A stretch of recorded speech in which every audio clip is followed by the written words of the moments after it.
घडीमोडी गिरूया, शाळेमध्ये जाऊया घडीमोडी गिरूया, नाही वेळाने राहायचे शिकून मोठे व्हायचे हे उत्साही गीतात आणि शाळेमध्ये प्रवेश घेतो शिकतो मोठे होतो.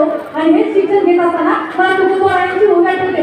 तुकोबारा म्हणतात अभ्यास म्हणजे प्रगटावे जे जे आपणास ठावे, अभ्यास म्हणजे प्रगटावे जे जे आपणास ठावे, इतरांशी सांगावे चहाने करून सोडावे अवघेचे नाही. या उंचीचा अर्थ असा होतो तुम्ही स्वतः आधी अभ्यास करा किंवा स्वतःच्या अंगी घ्या आणि नंतर ते इतरांना सांगा आणि सगळं जग ते शहाणे करून सोडा.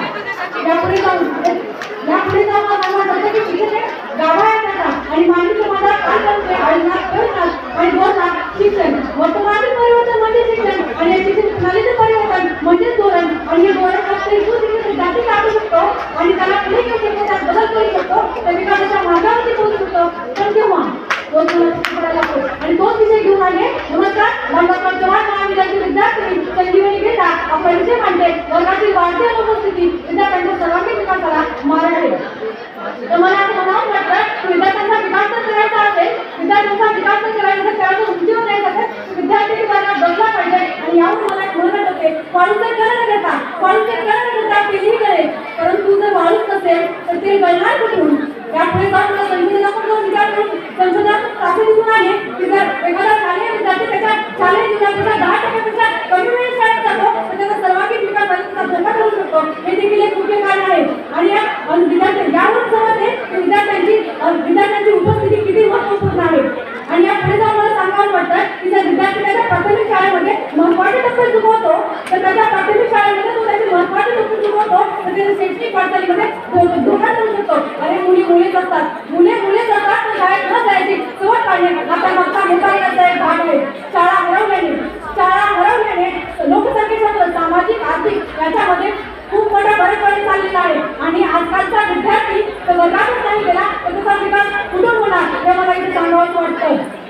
या पलीकडे जाऊन आपण विचार केला तर शाळेतील अनियमिततेमुळे विद्यार्थ्यांची शिकण्याची उत्सुकता आहे ती इच्छाशक्ती आहे ती कमी होत चाललेली आहे.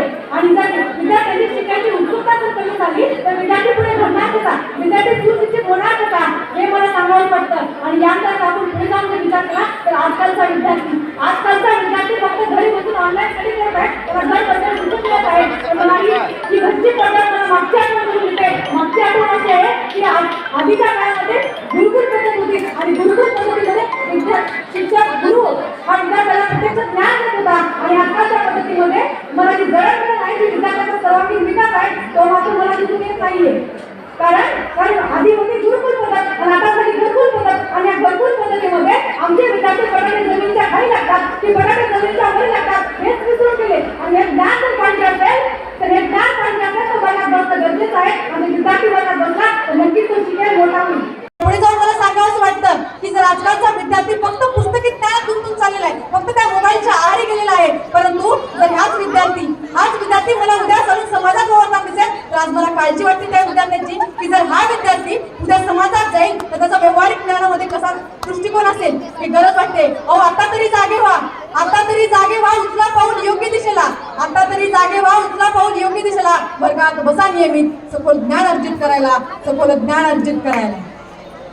आणि या पलीकडे जाऊन मला अजून एक गोष्ट सांगावीशी वाटते की तुम्हाला जर वाटत असेल की विद्यार्थ्यांच्या अनुपस्थितीच्या पाठीमागे शिक्षक कारणीभूत आहेत तर एकदा खोटे ठरते. कारण कुठल्याच शिक्षकाला असं वाटत नाही की माझा विद्यार्थी पाठीमागे पडावा, माझा विद्यार्थ्याचा विकास होऊ नये, माझा विद्यार्थी अयशस्वी व्हावा. तर प्रत्येक शिक्षकाला हेच वाटतं की माझा विद्यार्थी कसुबाईच्या शिखरासारखा उंच जावा आणि माझा विद्यार्थी हा प्रत्येक क्षेत्रामध्ये त्याला ज्याची आवड आहे त्याच्यामध्ये पुढे जावा हेच आजकालच्या शिक्षकाला वाटतं. आणि या स्पर्धेचा जर विचार केला तर या स्पर्धेच्या पत्रिका जर कोणी नीट वाचली असेल तर त्या एक गोष्ट लक्षात येईल की जे रेग्युलर विद्यार्थी आहेत त्याच विद्यार्थ्यांना इथे प्रथम प्राधान्य दिले आहे. आणि जे विद्यार्थी मुक्त विद्यापीठाचे आहेत त्यांना या स्पर्धेमध्ये भाग घेता येणार नाही. मग यावरून माझे प्रतिकूल स्पर्धे सुद्धा या स्पर्धेमध्ये सहभाग घेतले कारण ते रेग्युलर कॉलेज करतात म्हणून त्यांनी सहभाग घेतलाय. आणि आज तेच विद्यार्थी सांगतायत की विद्यार्थ्यांची अनुपस्थिती शाळेमध्ये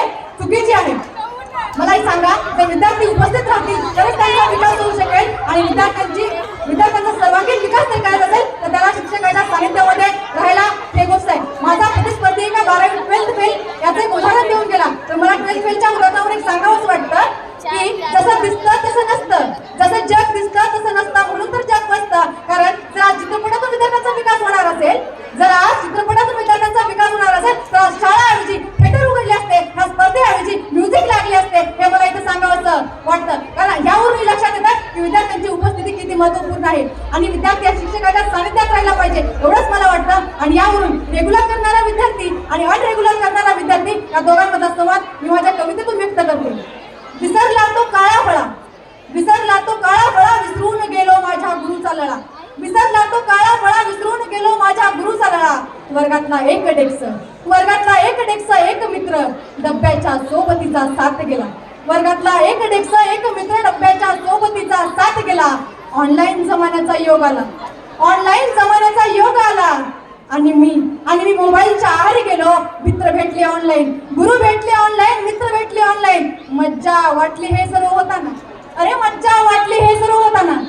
पण खरी जगण्याची वेळ जेव्हा आली, अरे खरी जगण्याची वेळ जेव्हा आली, कन्फ्यूज झाली लाईफ माझी. खरी जगण्याची वेळ जेव्हा आली, कन्फ्यूज झाली लाईफ माझी. एआयच्या दुनियेत भारावून गेलो मी, एआयच्या दुनियेत भारावून गेलो मी.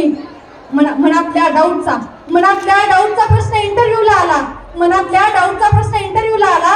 आणि ऑनलाईन गुरु आठवेनासा झाला, ऑनलाईन गुरु आठवेनासा झाला. विसरलो मी माझ्या वर्गातल्या गुरुला, विसरलो मी माझ्या वर्गातल्या गुरुला. अरे थांब, विसरलो नाही मी माझ्या वर्गातल्या गुरुला, विसरलो नाही मी माझ्या वर्गातल्या गुरुला. वर्गातले गुरु आठवले मला जेव्हा मनात अडथळा आला, वर्गातले गुरु आठवले मला जेव्हा मनात अडथळा आला. निसंकोच माझा प्रश्न मी माझ्या गुरुला मांडला, निसंकोच माझा प्रश्न मी माझ्या गुरुला मांडला. प्रश्नाला नकार देता, प्रश्नाला नकार देता गुरुनी उत्तराचा बदल माझ्या पुढे मांडला. आणि तेव्हा पुन्हा गेलो इंटरव्ह्यूला, वर्गातल्या गुरुला केलेला प्रश्न तो इंटरव्ह्यूला आला. निसंकोच गुरुने दिलेल्या उत्तराचा बदल मी माझ्या शब्दात मांडला. आणि पुन्हा मी इंटरव्ह्यू पास झालो, आणि पुन्हा मी इंटरव्ह्यू पास झालो. विसरलो नाही मी तो काळा फळा, विसरलो नाही मी माझ्या गुरुचा लळा. वर्गातला तो काळा फळा प्रत्येकाच्या हातात पांढरा पडू, आणि प्रत्येक